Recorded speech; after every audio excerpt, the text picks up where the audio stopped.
Selon les fondateurs de la cybernétique, le terme intelligence artificielle désigne un comportement produit par une machine dont on peut estimer s'il avait été le fruit d'une action humaine qu'il aurait exigé de l'intelligence de la part de la personne à l'origine de cette action.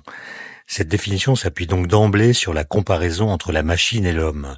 Elle suggère en outre implicitement que l'intelligence humaine pourrait être concurrencée, voire dépassée par des machines. Ce qui explique sans doute pourquoi les avis à propos de l'intelligence artificielle sont si opposés. Certains voient en elle la plus grande des menaces pour l'humanité, tandis que d'autres clament leur impatience de la voir se déployer massivement. Reste que le fait de réussir à mimer l'intelligence ne suffit pas à prouver qu'on est intelligent. Dès lors, devons-nous considérer ou pas que les cerveaux humains possèdent le monopole de ce qu'ils appellent la pensée?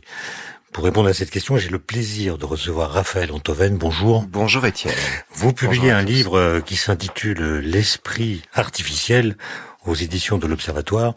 Ma première question concerne les anagrammes dont vous êtes friand, je crois. Est-ce que vous avez cherché l'anagramme du titre? Je l'ai cherché, je l'ai pas encore trouvé. Alors moi j'ai trouvé faciliter le spirit. Oh, c'est bien. Oh, comme c'est bien. Formidable. Un spirit avec un E à la fin? Non, sans E. Ah, ça change un peu la donne. Et ma deuxième question porte sur une mesure qui a été faite, qui a été publiée dans un rapport anglais, oui, et qui est citée par Raphaël Gaillard, que je recevrai bientôt pour son livre L'homme augmenté. Et cette question est celle-ci. À quelle distance, à votre avis, quelle est la distance que parcourt en moyenne chaque année votre pouce sur un écran, que ce soit celui d'un téléphone ou d'une tablette? C'est considérable, mais alors surtout, ce qui est terrifiant, c'est de penser que cette distance augmente de quelques dizaines de mètres chaque jour. D'une certaine manière. La moyenne européenne, c'est 100 km. 100 km. C'est la distance d'un ultra-trail, mais ça ne mérite pas cette appellation parce que c'est plat, les écrans sont plats, il n'y a pas de dénivelé. Mais est-ce que vous êtes, à votre avis, en dessous ou au-dessus de la moyenne? Je crois que je flirte dangereusement avec elle en ce moment, puisque j'ai quand même tendance à me servir de mon téléphone comme d'un carnet de notes. Donc, quand j'ai pas de stylo sous la main, c'est quand même bien pratique. Alors, venons-en, Raphaël Antoven, à votre livre L'esprit artificiel. Quand on le lit, on a l'impression que vous considérez que notre dignité d'êtres humains est agressée par les machines, et on a l'impression que vous avez envie de voler à son secours, de la défendre. Non, c'était pas le cas. Je voulais pas voler au secours de la dignité de l'être humain. Je n'ai pas le sentiment qu'elle en ait besoin. Je voulais juste rappeler une limite. Pointer une limite à l'IA. L'IA est infinie, mais elle est bornée. Et elle est bornée par ce que j'appelle l'esprit, c'est-à-dire le je ne sais quoi qui fait l'humanité, on va en reparler, et que la machine est inapte à synthétiser. Et donc, l'enjeu n'était pas de défendre l'humanité comme un bastion contre l'invasion des machines, mais de rappeler que quelle que soit l'invasion des machines, quelle que soit la place que les machines occupent dans nos vies, elles n'occuperont jamais, la place qu'elles occupent ne suffira jamais à les substituer à nous. Elles ne pourront jamais se substituer à nous. Il y a en nous quelque chose que la machine ne peut pas synthétiser. Alors, l'équation n'est pas réversible. Nous pouvons très bien devenir des machines. Nous pouvons très bien devenir des robots ou bien des automates. Mais que la machine devienne humaine, ça, non. Est-ce que vous êtes plongé, pour écrire ce livre, dans l'aspect, disons, technique des choses? S'agissant par exemple de ChatGPT, est-ce que vous avez regardé ce que les ingénieurs appellent le deep learning, ou bien l'apprentissage auto-supervisé, ou bien les réseaux de neurones, ou bien ce qu'ils appellent les transformers, qui se sont révélés avoir des pouvoirs surprenants? J'ai travaillé sur toutes ces affaires-là. Je les ai regardées de près, avec l'œil du néophyte bienveillant et studieux. J'ai travaillé là-dessus. En particulier le livre de Yann Lequin d'ailleurs, qui est vraiment très très bien fait, qui est à la fois très pédagogique et qui en même temps contient des informations pour les experts, qui est le livre qui s'appelle Quand la machine apprend. Mais je dois dire que la première source d'inspiration du livre, c'est Henri Bergson, qui n'avait pas l'idée de l'intelligence artificielle et qui pourtant permettait de penser les limites de toute machine et de toute appréhension de l'humanité par la machine. Donc c'est plutôt de lui que je me suis inspiré que des textes sur ChatGPT. Alors pour ceux que ça intéresse, je me permets de citer un livre qui vient de paraître, qui a été rédigé par Guillaume Wisniewski, il me pardonnera si je prononce mal son nom, qui s'intitule faire parler les ordinateurs. Ce livre vient de paraître chez Duno et il explique en effet tous les thèmes que j'ai cités rapidement tout à l'heure, c'est-à-dire comment d'un point de vue technique, une machine qui ne comprend rien à ce qu'elle dit arrive à produire des phrases qui pour nous ont du sens. Ont un sens. Alors, vous êtes quand même d'accord pour dire que la frontière entre l'homme et la machine se brouille, que nous interagissons de plus en plus avec des prouesses techniques, alors même que le sens de la technique se voile. J'aime pas citer Heidegger, mais c'est quand même lui qui a dit cette phrase. C'est vrai, quand il parle d'arraisonnement. Je ne crois pas que les frontières se brouillent. Elles se brouillent dans le monde de ce que Raphaël Gaillard appelle l'homme augmenté. C'est-à-dire, elles se brouillent dans le monde de l'appareillage technique de l'humain. Si vous perdez un bras, la prothèse qu'on pourra mettre à votre place aura une main qui peut-être pourra faire un tour de 360 degrés sur elle. Autrement dit, vous serez augmenté tout en étant réparé. Et l'univers fantasmatique auquel est associé de telles prouesses, de tels appareillages, c'est le monde du cyborg. Le monde du cyborg n'est pas du tout une utopie, n'est pas du tout un monde utopique. L'idée que l'individu s'augmente lui-même par les outils qu'il produit n'a rien d'utopique, n'a rien de dystopique. Moi, je travaille sur une véritable dystopie qui n'a aucune chance d'advenir un jour, qui est la dystopie qui remonte à Pygmalion et qui va jusqu'à l'intelligence artificielle en passant par Terminator, Frankenstein, Pinocchio, Matrix, Star Wars, ce que vous voulez. C'est une dystopie qui met en scène l'acquisition de la conscience par la machine, ou par la statue, ou par le pantin. L'acquisition de la conscience. C'est la dystopie qui part du principe que nos créations vont devenir des créatures. Et nous en sommes aussi loin qu'à l'époque de Pygmalion. Mais nous continuons de faire comme si une telle chose était imminente. Et c'est ça qui m'intéresse. Pourquoi continue-t-on de croire que nous sommes au bord de créer ce qui se trouve à l'autre bout de l'univers ? Alors quand même, vous insistez sur le fait qu'il y a une singularité humaine, vous venez d'en parler, mais comment pouvez-vous être sûr à l'avance que nous parviendrons toujours à résister à ce à quoi nous ajoutons ? On n'y résiste pas.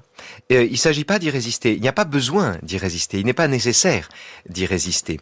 Prenons par exemple l'exemple de la mémoire. La mémoire humaine est une capacité avant d'être un stock. Notre mémoire, la particularité de notre mémoire, c'est d'être ce qu'on appelle une conservation sans conservatoire. C'est pour ça qu'un élève, par exemple, la veille d'une interro, a le sentiment d'avoir tout oublié.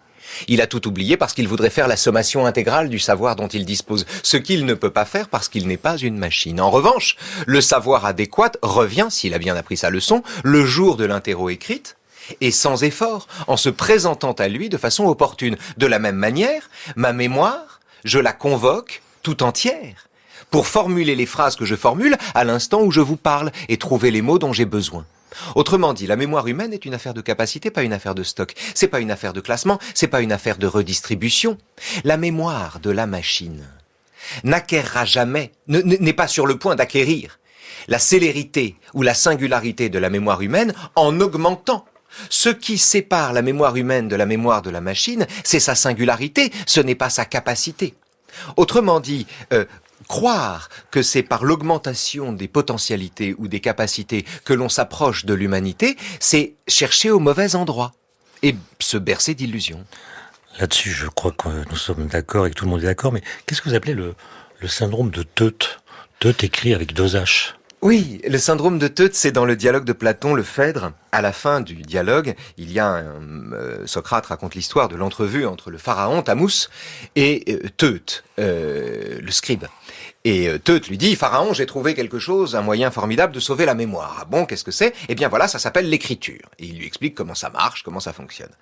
Et Pharaon, qui est loin d'être bête, lui dit, mais tu ne viens pas de sauver la mémoire, c'est l'oubli que tu viens de sauver. Car ce dont nous ferions effort pour nous souvenir, ce dont nous essaierions ce dont on voudrait se rappeler, désormais, on le délègue à une tablette qui pourra s'en souvenir à notre place. Et ce faisant, la prédiction de Pharaon, alors Platon s'en sert pour dire que les textes écrits répondent toujours la même chose aux différentes questions qui leur sont posées, alors que une conversation, comme celle que Socrate Socrate est capable de mener est une conversation qui à la fois ne sait pas le chemin qu'elle prend, mais qui en même temps répond aux questions de façon singulière. Et donc c'est une défense de la parole vivante contre la lettre morte, le mythe de Teute. Et on retrouve ça avec, par exemple, nos bibliothèques de photos qui nous dispensent de nous souvenir de nos vacances. On retrouve ça avec le journal intime que l'on tient, non pas pour raconter aux autres notre petite vie, mais pour nous-mêmes ne pas avoir à nous souvenir des choses qui nous pèsent et dont on se débarrasse de cette manière-là. C'est le syndrome de Teute. C'est l'idée qu'on délègue à l'écriture bien des fonctions et au-delà de ça, c'est l'idée qu'un progrès favorise une paresse. L'atrophie du muscle mémoriel sous l'effet des bibliothèques de photos témoigne de la prédiction de Platon. Justement, vous avez utilisé ChatGPT, je crois, vous avez été même mis en concurrence avec ChatGPT à propos de... Oui, mais il n'y avait pas de match. Peut-être qu'on y reviendra, vous en parlez dans le livre. Vous connaissez le concept de honte prométhéenne qui a été élaboré par Günther Anders et qu'il définit comme étant cette honte qui s'empare de l'homme devant l'humiliante qualité des choses qu'il a lui-même fabriquées. Or, quand on utilise le ChatGPT, je parle de la version actuelle qui a beaucoup progressé par rapport à celle qui était disponible il y a quelques mois, vous l'interrogez sur un sujet scientifique ou autre, et il a quand même la capacité de répondre quelque chose d'apparemment argumenté à une vitesse infernale. Est-ce que ce constat vous fait éprouver de la honte ou est-ce que vous rejetez ça avec l'idée que ça n'est pas de l'intelligence humaine et donc c'est une prouesse qu'on ne doit pas admirer en tant que telle? D'abord, il y a deux choses, si vous voulez. D'abord, il y a la question de l'humanité et de la machine. Sommes-nous dépassés par la machine? C'est une vieille question, c'est un vieux marronnier de la presse. C'est une vieille question. En fait, c'est une question qu'on se pose depuis toujours, forcément, puisque quand on a inventé le marteau, c'est parce que le marteau était plus solide que le poing. Quand on a inventé la charrue, c'est parce qu'elle pouvait porter plus de choses que le dos. Je veux dire, la machine a toujours été plus forte que l'homme.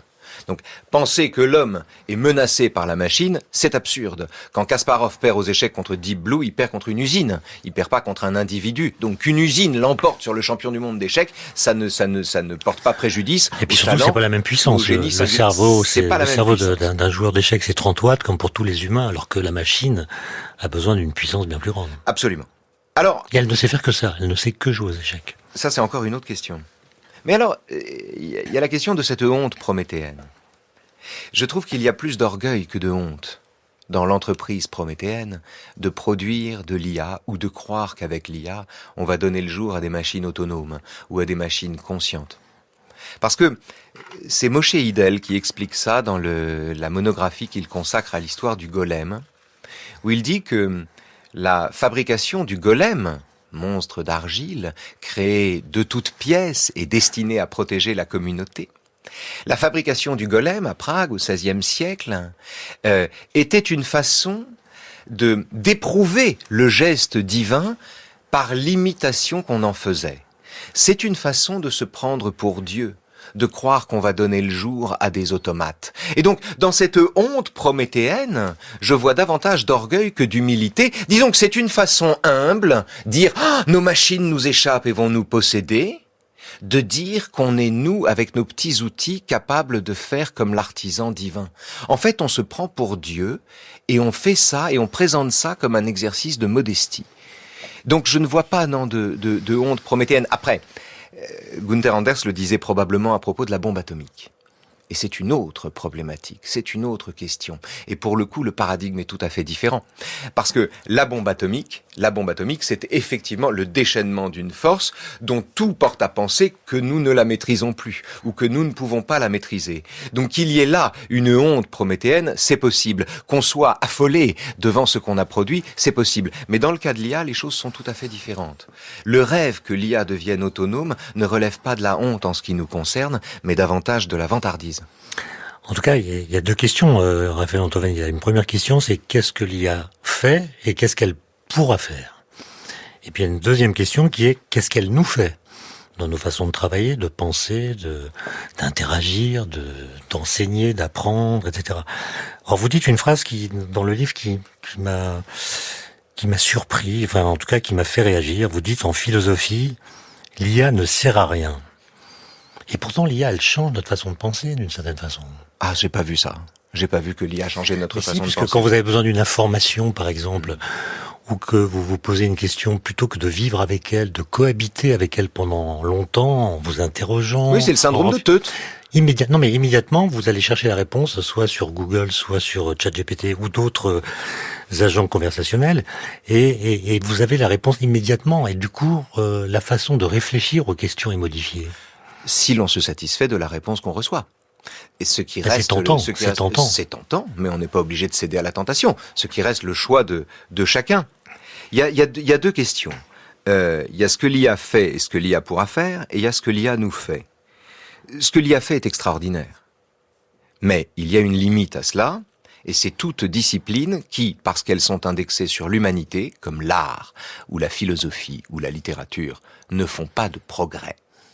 Toutes ces disciplines-là sont préservées des bénéfices comme des méfaits de l'IA. Alors, on pourra évidemment imiter un Léonard de Vinci, aisément. Mais ça prouve quoi? Que l'IA est un merveilleux faussaire. Bien. Mais un faussaire lui-même sait bien qu'il n'est pas le Léonard de Vinci, dont pourtant il reproduit le tableau à l'identique. Qu'est-ce qui le distingue? C'est qu'un créateur, comme dit Jean Kelevitch, ne fait jamais ce que des imitateurs feraient à sa place. Autrement dit, ça c'est pour l'art, mais c'est pas le domaine sur lequel je me penche dans le livre, c'est la philo. En matière de philosophie, l'IA, techniquement, ne sert absolument à rien. La raison pour laquelle on en fait, c'est la peur de mourir, ou le constat d'une présence qui ne trouve pas son sens. Et les effets de la pratique de la philosophie, c'est le doute. C'est en aucun cas l'acquisition d'une réponse ou d'une solution. Donc il y a vraiment, de ce point de vue, il y a hétérogénéité totale des genres. Et puis, j'ajoute à cela le fait que la philosophie, comme l'art d'ailleurs, comme la littérature, ne progresse pas. On n'a pas fait de progrès en littérature depuis Shakespeare. On n'a pas fait de progrès en philo depuis Platon. On n'a pas fait de progrès en art depuis Léonard de Vinci. Non, on n'a peut-être pas fait mieux que Shakespeare, mais on a fait autrement que Shakespeare. On a fait autrement, je dis et pas ça a fait progresser la littérature. Ah, progresser, non. Avancer, ça l'a fait s'étendre. Mais si progresser à ce compte-là, San Antonio serait un meilleur écrivain que Shakespeare. Ça n'a pas de sens. Il n'y a l'idée d'un progrès en art. Debussy, pour prendre des exemples moins extrêmes, Debussy serait meilleur compositeur que Mozart. Ça ne veut rien dire. Bon, admettons, mais alors pour la philosophie, vous dites que la philosophie ne fait pas de progresser. Une autre phrase qui m'a un petit peu... parce que je pense qu'il y a quand même, grâce à la science, ce que Merleau-Ponty appelait des découvertes philosophiques négatives. C'est-à-dire des découvertes qui viennent changer la façon, disons qui viennent éclairer, voire contraindre l'ensemble des réponses philosophiques qu'on peut apporter à une question philosophique. Je vous réponds Autrement dit, on ne peut pas parler du temps aujourd'hui aussi simplement qu'Aristote ou Saint-Augustin. Même s'ils ont posé les bonnes questions. Ils avaient déjà posé les bonnes questions. Quand Saint-Augustin dit « Ce que je sais, je ne le suis plus. Ce que je suis, je ne le sais pas », il formule exactement ce que Bergson reprendra sur le thème de la durée 1500 ans plus tard, avec un talent fou. Mais sur cette question de la philosophie, la science progresse. Nous avons progressé en astronomie, par exemple, incontestablement. Du temps d'Aristote, on pensait que la Terre était au centre de l'univers et que la Lune traçait une orbite au-delà de laquelle se trouvaient des êtres sans matière qui, dépourvus de matière, avaient une trajectoire impeccable. Alors que, en deçà de l'orbite lunaire, se trouvaient des êtres souillés par la matière et que leur appartenance au monde de la matière rendait imprévisible le monde des futurs contingents. Bien, ça c'est le monde d'Aristote. On peut dire qu'on a fait des progrès en astronomie depuis. C'est-à-dire qu'on a montré que c'était faux. On a montré que c'était faux. Mais l'anthropologie qui se déduit de cette antique astronomie, c'est quoi ? C'est que les affaires humaines ne relèvent pas de la raison pure, qu'on ne peut pas raisonner en termes de bien et de mal en ce monde, et qu'il faut en ce monde naviguer à vue et se donner les boussoles qu'on peut, c'est ce qu'Aristote appelle la prudence. Et ça, c'est d'une pertinence comparable aux conseils qu'on pourrait donner aujourd'hui. Autrement dit, l'anthropologie d'Aristote, qui s'appuie sur une représentation du monde dont la science a montré qu'elle était erronée, demeure aujourd'hui tout aussi pertinente pour comprendre les comportements humains, et c'est ça la philo. La philo, c'est que sur un décor qui change, comme dit Bergson, la poussière change, c'est le tourbillon demeure, c'est la poussière qui évolue. La poussière, c'est le décor, c'est les informations dont on dispose, c'est la technique, c'est les moyens, mais au fond, les questions restent les mêmes. Alors quand même, la physique d'Aristote, elle a vieilli, on vient de le dire. Oui, elle a vieilli. La physique d'Aristote a vieilli. Et vous dites... Mais son anthropologie, non. Vous dites un philosophe d'aujourd'hui a beau faire, il n'est pas beaucoup plus avancé qu'Aristote. Non. Et pourtant, la critique d'Aristote, celle que vous rappelez d'ailleurs, et d'autres, font progresser la philosophie. Mais je ne dis pas qu'Aristote n'est pas perfectible, qu'Aristote soit le bout de la pensée. Je veux juste dire que tout est à reprendre. Tout est à reprendre en partant même des intentions et des ambitions qui étaient celles d'Aristote, qui étaient la possibilité pour le langage de réussir à dire quelque chose du monde. Et que cette intention, cette ambition, elle est la même et elle est toute neuve chez le philosophe qui débarque aujourd'hui, nanti de physique quantique. Et qui arrive après Niels Bohr. Tout est à reprendre. Et les questions en philosophie restent les mêmes. Je peux, avec un texte de Platon, dans le livre, je me sers d'un dialogue de Platon, le Ménon. C'est un dialogue qui a 2500 ans. Je ne m'en sers pas par tropisme antiquisant, c'est pas du tout l'idée. Je m'en sers parce que j'ai pas trouvé mieux pour dire ce que j'ai à dire, c'est-à-dire en l'occurrence l'idéal d'une pédagogie réussie.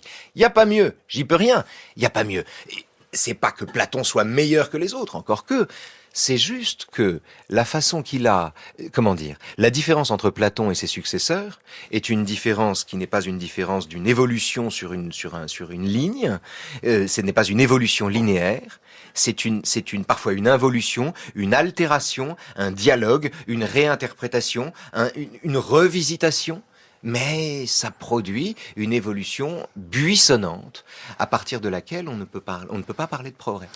C'est pour ça que à propos de laquelle, pardon, j'en perds un mot, on ne peut pas parler de progrès. Raphaël Antoine, est-ce que c'est pour ça que un philosophe qui n'aurait pas lu les œuvres du passé, les grandes œuvres du passé, comme celles que vous avez citées, ne pourrait pas être considéré comme un philosophe? Mais pas du tout. Alors qu'un physicien peut tout à fait être un excellent physicien sans avoir lu une ligne de Galilée, de Newton et d'Einstein. Oui, j'aimerais pouvoir vous dire que c'est le cas. La vérité, c'est qu'on peut avoir la grecque sans avoir lu une seule ligne de Wittgenstein, j'en sais quelque chose. C'est l'heure des aveux. Non, ce qui est vrai, c'est que le corpus en philosophie est un corpus inlassablement vivant. Pour penser la cybernétique, on se sert de Leibniz. Pour penser le libre arbitre, on se sert de Spinoza. Pour penser le bonheur, on se sert de Lucrèce. Et ça marche, ça fonctionne. Encore une fois, on n'a pas trouvé mieux. Parce que quels que soient les éléments dont on dispose, quelles que soient les armes ou les outils qu'on ait sous la main, la façon qu'ils ont de traiter ces questions demeure pertinente. C'est le propre de la philosophie. C'est ça que l'IA peut pas comprendre. Ça va trop vite pour elle. Un truc qui stagne depuis 2500 ans et qui se déplace en chatoyant, ça va trop vite pour elle. C'est paradoxal. Oui, c'est paradoxal peut-être, mais je crois qu'il y a une célérité à l'exercice philosophique que l'IA ne peut pas reproduire, qui est la célérité de la vie, la célérité de la discussion, par exemple. La discussion que nous avons tous les deux.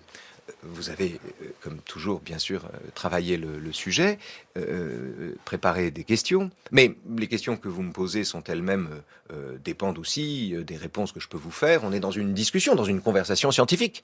C'est une discussion, donc ça reste une conversation. Autrement dit, on ne sait pas ce qu'on va se dire. Ce qu'on va se dire est nécessaire, puisque je vais essayer de répondre à vos questions.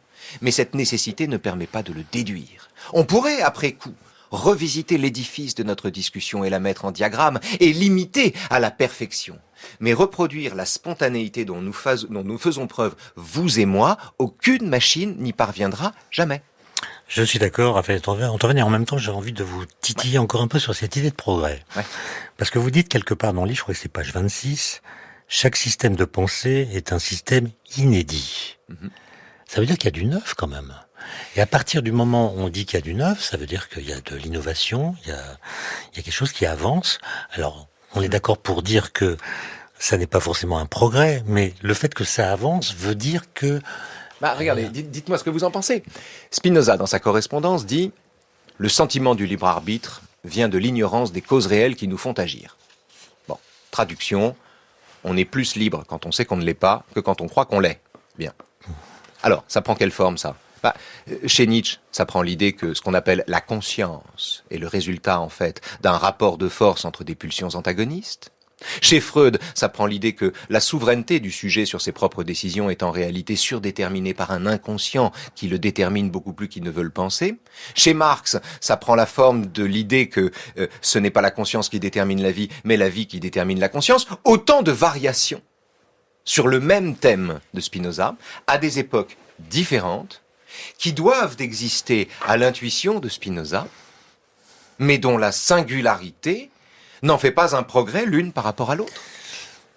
Je suis d'accord, en même temps, je n'arrive pas à concevoir cette extension. Parce que vous êtes incurablement scientifique. Non. Vous voulez penser qu'on progresse. Non, cette variation des interprétations, des réponses possibles que vous avez commencé à décliner, je n'arrive pas à la penser autrement que comme un progrès. D'autant plus que... Mais à ce compte-là, Marx serait meilleur en philo que Spinoza. Non, parce que c'est pas chronologique. Ah. C'est un déploiement qui enrichit la philosophie. Là, on peut discuter. Si le progrès n'est pas chronologique, ça va. Je dis pas que les philosophes Platon, à bien des sont... égards, qu'on constitue un progrès par rapport à Nietzsche. Non, ce que j'appelle la philosophie, c'est la somme de tout ce qui est produit par les philosophes. Ouais. Donc c'est pas une définition complètement historique. Mais il y a un déploiement qui l'enrichit, et en l'enrichissant, qui l'a fait progresser. Par exemple. D'autant que, quelque part, vous définissez ce que serait un progrès en philosophie. Oui, parce que... vous dites, ce serait le remplacement d'une certitude par un doute. En fait, ce que je dis, c'est que la philosophie comme telle ne progresse pas, au sens où le corpus de philosophie ne progresse pas, Kant ne constitue pas un progrès par rapport à Aristote. La philosophie ne progresse pas, mais on peut faire des progrès en philosophie.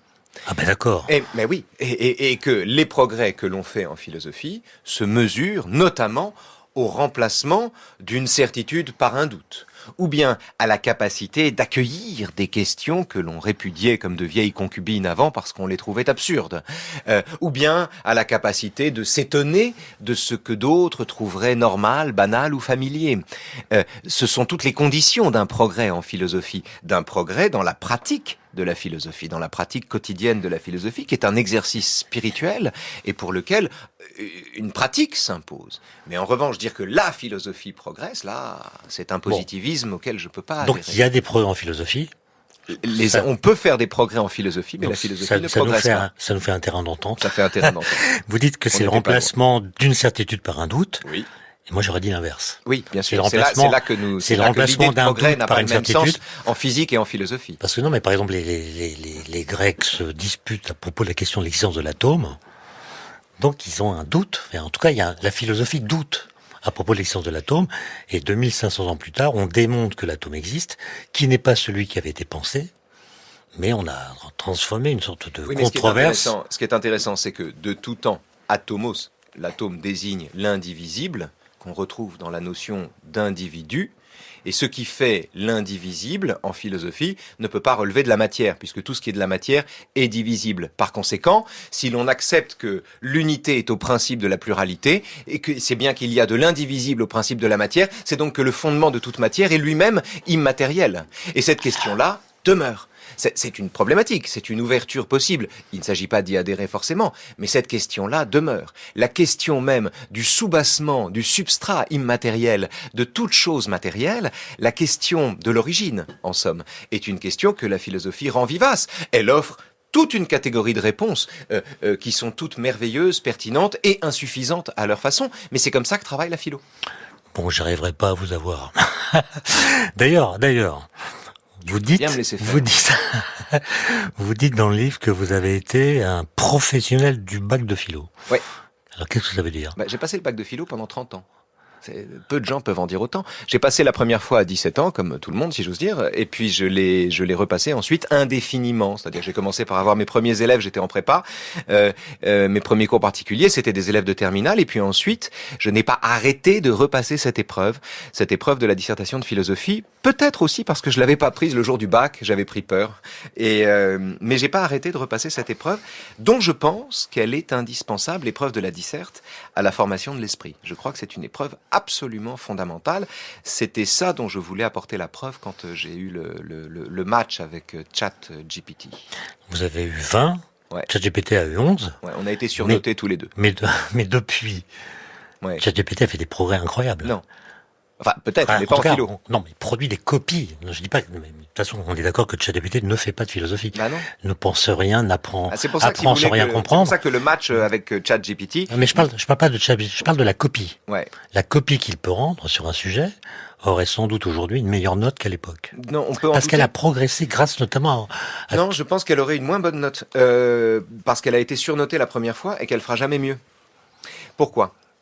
Parce que la copie de ChatGPT en termes de doctrine, de contenu, était impeccable. Il ne manquait rien ni personne. Il y avait toutes les théories du docteur, toutes les théories du bonheur. Le sujet portait sur la question, le bonheur est-il une affaire de raison?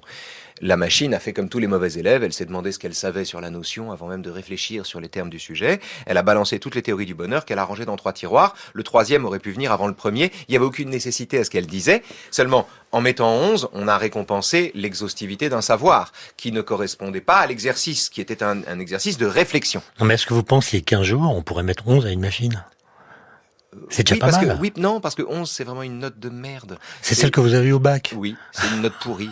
Vous savez, 11, c'est l'accident dont on réchappe. C'est l'élève dont on a pitié. Celui qui dit, on se dit, allez, ça va, il a fait beaucoup d'efforts. Il a toujours pas compris l'exercice, mais il a bien appris sa leçon. C'est la note nulle, 11. Mais, encore une fois, je pense que la machine ne méritait pas la moyenne. Et qu'elle, durablement, face à un sujet, le bonheur est-il affaire de raison? Le bon élève analyse les termes du sujet. Il se demande ce que c'est que la raison, il se demande ce que c'est que le bonheur. Et ce faisant, il observe que le bonheur est un sentiment, ce qui ne correspond guère à la définition qu'il vient de donner de la raison. Et donc il y a là matière à problématique. Si le bonheur est un sentiment, comment peut-il être affaire de raison? Ce boulot-là, qui consiste à penser, c'est-à-dire à créer un atome de pensée, à faire saillir ce qui fait problème dans l'énoncé d'un sujet, ce boulot-là, la machine n'y parvient pas. La machine ne le comprend pas. La machine n'en voit pas la nécessité.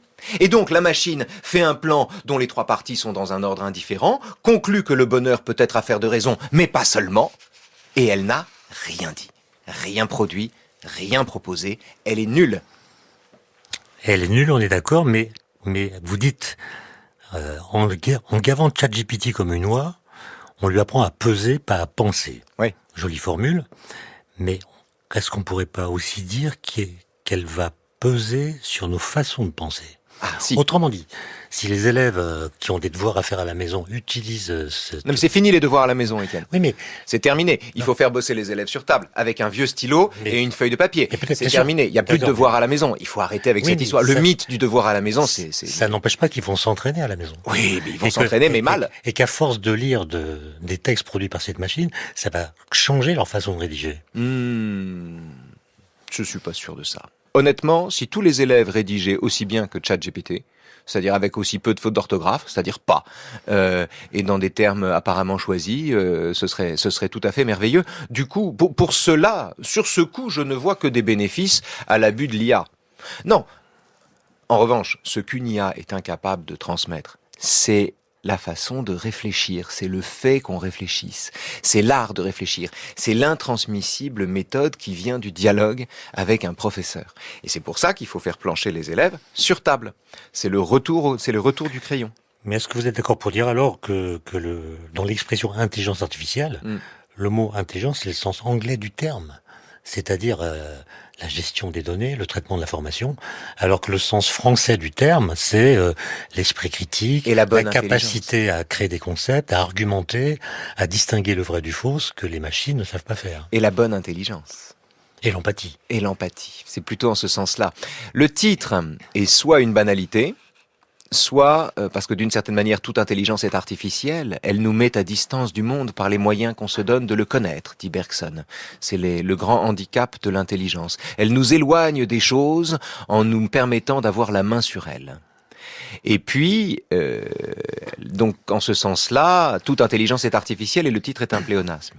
Mais si l'intelligence est un synonyme de la complicité, ce qu'on retrouve dans l'expression être en bonne intelligence, alors le titre est un oxymore.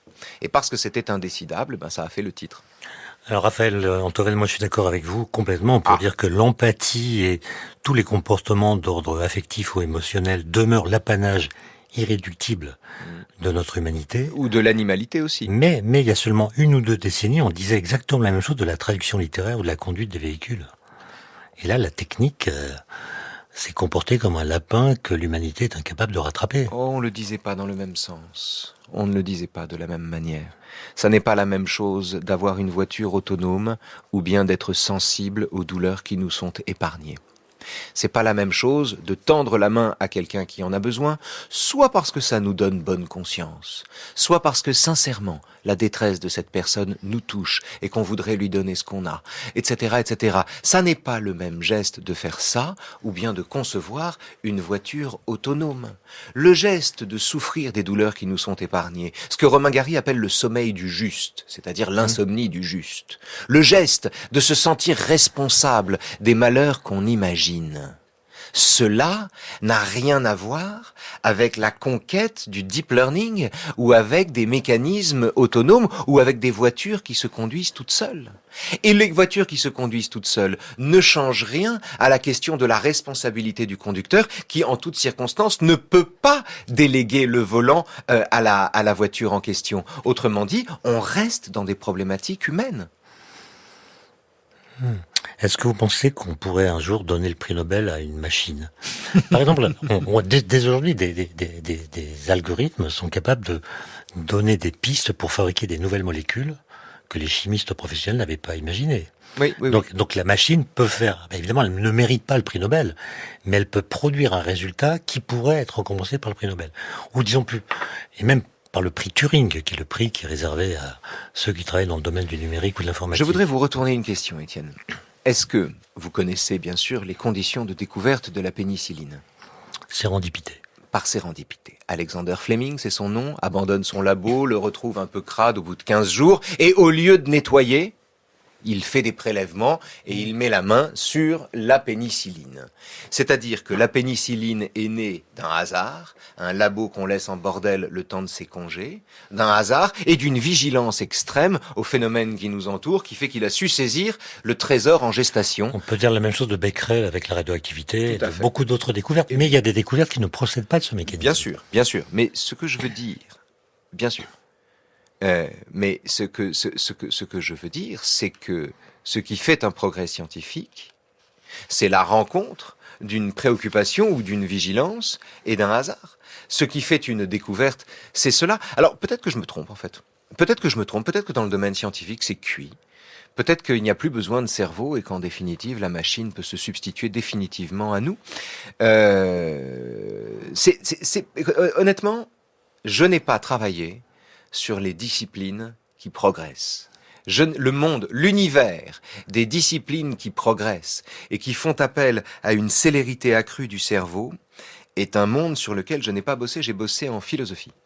C'est-à-dire j'ai bossé dans un monde qui repose sur les sentiments, sur les émotions, qui pratique le doute et qui recherche l'indécision.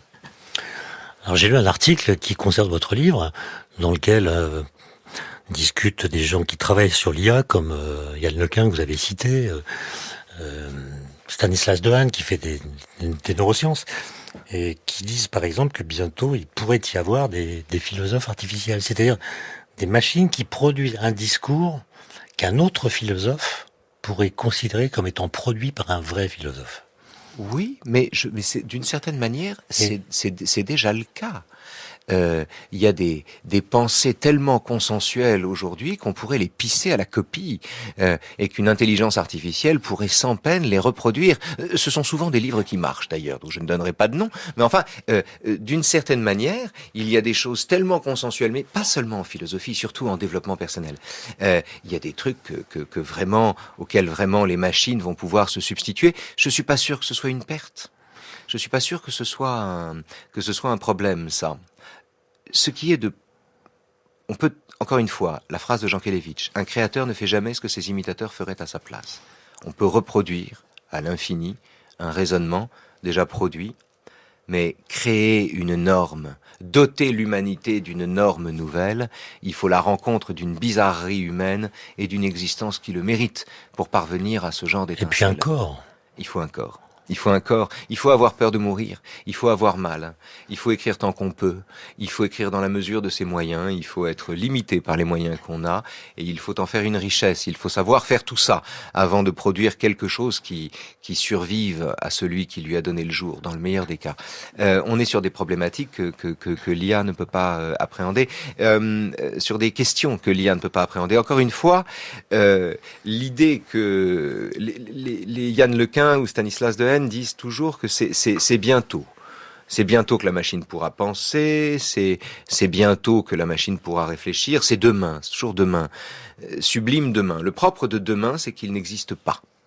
C'est comme l'avenir. J'attends de voir. Pour l'instant, je n'ai rien vu. Et surtout, je ne vois rien venir parce que je ne vois pas la machine prendre le chemin de la pensée. Il y a quelques semaines, Raphaël Antoven, nous recevions à ce même micro François Julien, Ouais. Qui n'aime pas le numérique, hein, en tout cas qui n'aime pas ce que le numérique fait à la pensée et à ce qu'il appelle la vie de l'esprit. Et il a trouvé une source d'espoir dans la comparaison suivante. Au 19e siècle, on invente la photographie, qui est une concurrence technique qui s'adresse aux peintres, aux artistes peintres. Ils ont là un adversaire qui peut les dépasser. Et pour ne pas être justement dépassés, ils inventent l'art abstrait. Et il se pose la question de savoir si les progrès de la technique, ce dont on vient d'évoquer, ne vont pas nous obliger à ressusciter ou à réactiver ce qu'il appelle la vie de l'esprit. Est-ce que vous pensez que l'IA va nous obliger à penser toujours mieux ou autrement que les machines pour garder notre singularité? C'est pour rester sur la question de l'art, le fameux tableau de Géricault, le Derby d'Epsom, représente des chevaux lancés à pleine vitesse, dont les jambes arrière et les jambes avant sont tendues au même moment. Or, à l'époque, et aujourd'hui, nous savons bien aujourd'hui qu'on peut décomposer en 1 milliard de clichés le galop d'un cheval, on n'obtiendra jamais une telle position des jambes du cheval. Jamais.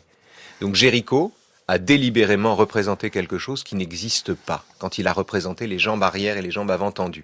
Pourquoi il a fait ça? Parce qu'il représentait le mouvement lui-même. Parce qu'avec les outils de la fixité, il représentait le mouvement du cheval. Donc c'est au nom d'une représentation plus fine de la réalité qu'il a trahi la représentation même du réel qu'il avait. C'est en cela qu'un artiste peut, avec les outils de la fixité, représenter un mouvement perpétuel, représenter un mouvement permanent, conquérir le mouvement permanent. Il y a en cela quelque chose, là aussi, quelque chose d'une singularité qui ne peut pas faire l'objet de la synthèse, ni même de la compréhension par la machine. Le génie, cette disposition innée de l'esprit, dit Kant, par le truchement de laquelle la nature donne ses règles à l'art, le génie n'est pas l'objet d'une computation. Le fait qu'on puisse en reproduire après coup les œuvres signifie juste qu'on est capable de, de jouer avec des cendres, mais en aucun cas de fabriquer du feu.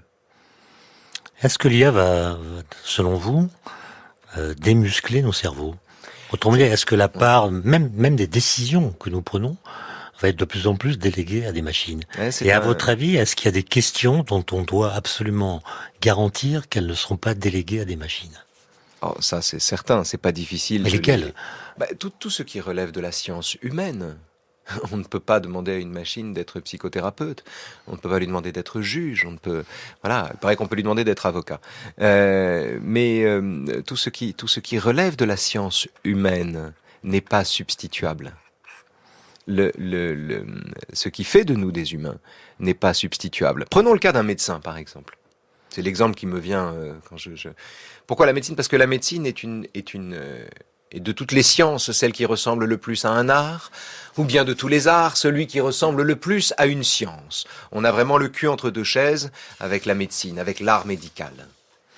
Le médecin, aujourd'hui, en 2024, est doté de moyens considérables, de moyens prédictifs considérables grâce à l'IA. Mais les moyens prédictifs considérables dont il dispose n'épuisent pas la responsabilité qui est la sienne dans la décision thérapeutique qu'il prend, et n'épuise pas non plus la singularité du dialogue qu'il noue avec un malade, dont la maladie, car, comme dit le philosophe Georges Canguilhem, il n'est de maladie que l'expérience vécue par le malade.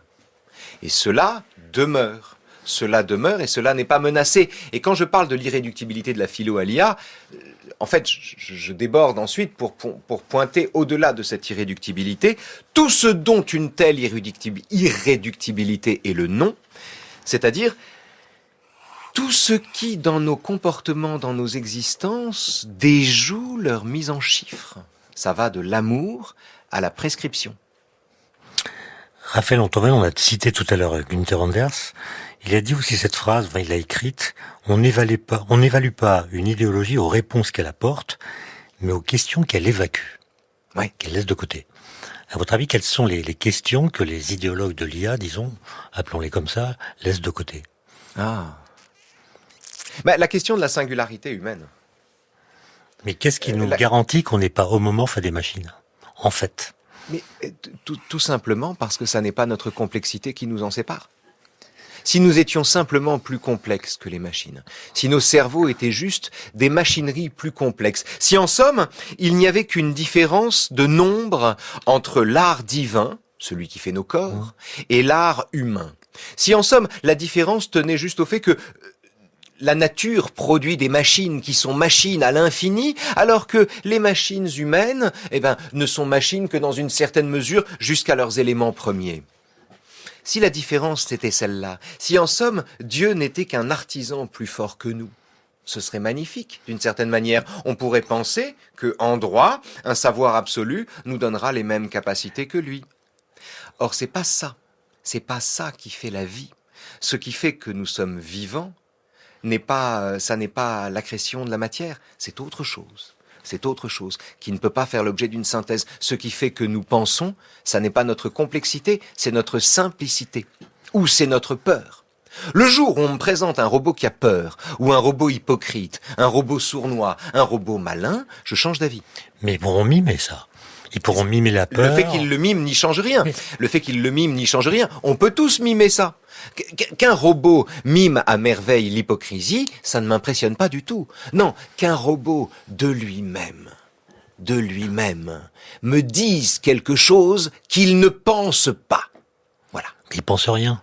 C'est précisément la raison pour laquelle on n'est pas prêt de fabriquer un robot hypocrite ou de mauvaise foi. On est d'accord, mais quelle est votre réaction en tant que philosophe, Raphaël Antoine, parce que ChatGPT a des performances qui ont surpris ceux qui l'ont fabriqué, grâce à ces fameux transformers qui ont des pouvoirs qui ont été jugés surprenants. Quand on augmente le nombre de paramètres, tout d'un coup, la machine se met à produire des phrases sans faute d'orthographe, en respectant la syntaxe, la grammaire, des phrases qui ont du sens pour nous, même si les phrases n'ont pas de sens pour elles. C'est quand même impressionnant, parce que ça, c'est pas quelque chose qui était garanti à l'avance et qui impressionne. Que des machines puissent, qui sont asémantiques, puissent produire des phrases qui ont du sens pour nous, en travaillant même pas sur les mots qui servent à les éduquer, mais sur ce qu'on appelle des tokens, qui sont des petits paquets de syllabes, et en regardant des corrélations entre ces différents paquets qu'elles étudient dans les données qu'on leur donne à manger pour apprendre, en fait, c'est quand même impressionnant. C'est prodigieux. C'est prodigieux. C'est une machine qui peut faire la sommation de tout le savoir disponible sur le sujet de notre choix. La synthèse et la sommation de tout ce savoir en quelques secondes et le mettre à notre disposition, c'est extraordinaire, c'est extraordinaire. Et si on lui demande de répondre à une question, la réponse qu'elle apportera sera plate comme un trottoir de rue. Si on lui demande de répondre à une question, si on lui demande de trouver un problème, par exemple, de fabriquer une problématique, elle n'y parviendra pas. Elle n'y arrivera pas parce qu'elle n'en verra pas l'idée. Elle n'en verra pas le fonctionnement. Est-ce que vous êtes intéressé par le fait que des machines de plus en plus parlent? Oui. Est-ce que ça change le statut de la parole? Est-ce qu'elles ne tiennent pas la place qu'occupaient autrefois les démons, les anges, les oracles? Et est-ce que nous n'allons pas parler comme elles? C'est-à-dire, est-ce que nous n'allons pas nous-mêmes robotiser nos façons de parler par des éléments de langage dont on voit qui contaminent la vie des entreprises, le discours politique? Ça, c'est un risque objectif. C'est un des éléments de l'apocalypse cognitive que diagnostique Gérald Bronner. C'est un risque objectif, oui, ça c'est sûr. Le fait de ne parler que le globish et de n'avoir que des éléments de langage à disposition, de baragouiner le franglais, ou bien de penser uniquement par idées reçues, par préjugés, d'automatiser nos réponses, de moutoniser nos comportements, nos attitudes, de manifester, de brailler avec des milliers de gens un slogan unique. Tout cela est vieux comme le monde. C'est vieux comme le monde et ça n'a pas attendu l'IA pour exister. C'est vrai qu'avec l'IA, nous avons des moyens considérables maintenant de le faire et de nous livrer sans vergogne à cet asservissement.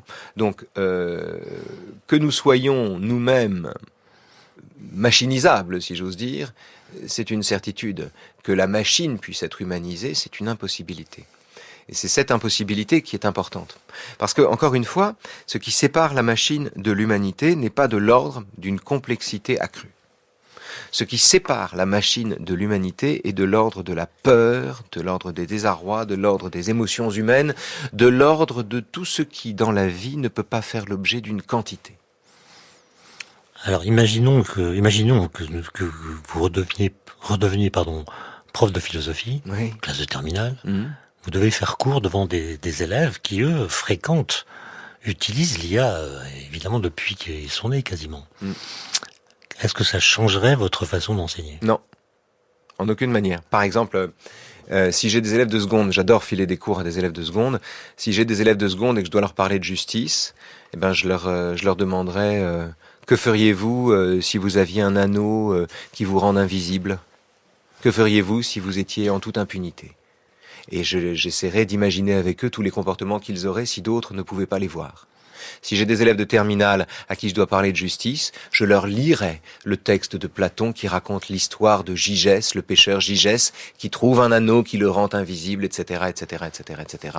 C'est-à-dire que je commencerai par la lettre du texte lui-même. Et si j'ai des élèves à la fac, je commencerai par la notion de justice, la notion d'injustice, c'est-à-dire plus abstraitement dans l'entrée en matière. En aucune façon, l'IA ne dicte le cours, en aucune façon, l'IA ne dicte l'introduction, la captation de bienveillance par laquelle on attire l'attention de l'élève, c'est pas l'IA qui nous la trouve.